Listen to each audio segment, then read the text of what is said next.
How to make homemade hard candy. These days you can buy candies by the bulk in groceries, supermarkets, and nearby convenience stores. But what you are probably not aware of is the fact that you can make your own hard candy at home, given the right ingredients and some tools and equipment that you probably already have in your kitchen. You can add these old-fashioned hard candies to your gift baskets for a change, instead of just putting cupcakes and pastries in them. If you are ready to make your own candies at home, here are the steps on how to make homemade hard candy. 1.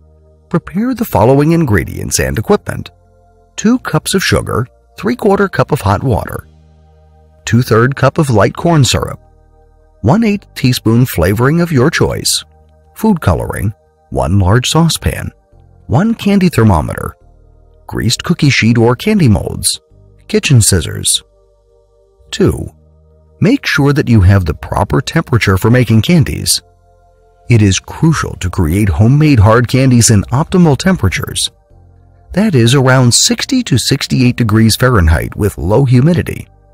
Your candy will not turn out successfully if the weather is too hot or extremely humid and rainy. Even your altitude can affect the outcome of the candy. You may need to make adjustments if you live in a high-altitude area. If you have suboptimal temperature conditions, you may want to compensate by cooking the candies 1 to 2 degrees higher than what is recommended in the recipe.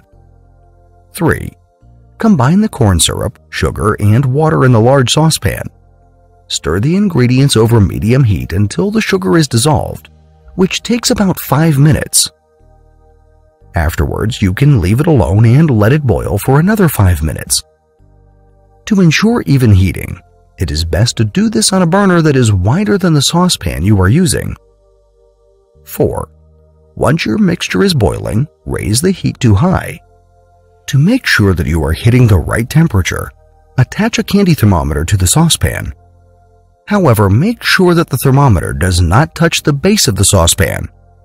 Hence, your pan must be tall enough so that the thermometer does not reach its bottom when hung on the pan lip. If you do not have a candy thermometer, you may get a glass of ice-cold water to use as your gauge.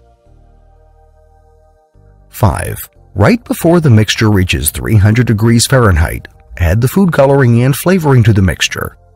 You do not need to stir the mixture, as the boiling action is enough to thoroughly incorporate the color and flavor.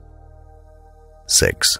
When the mixture reaches 300 degrees Fahrenheit, remove it from the high heat immediately or it will burn. If you do not have a candy thermometer, drop a tiny bit of the candy mixture into the glass of ice-cold water.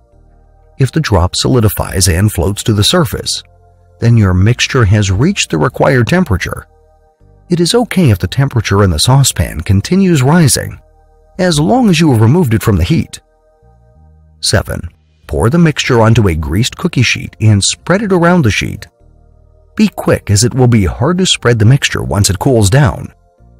If you want to give your candies a consistent shape, you may pour the mixture in candy molds or mini muffin pans. Do not refrigerate, as it will make your candies harden too quickly. 8. Wait for 30 minutes to an hour for the candy to harden. If you used a cookie sheet, cut the candy into several pieces using kitchen scissors. 9. Store the homemade hard candies in paper bags or metal tins. Learning how to make homemade hard candy is best done during the cold season, as it complies with the optimal temperature for making candies. During the holiday season, you can also wrap these candies individually and include them as part of your gift baskets for your loved ones.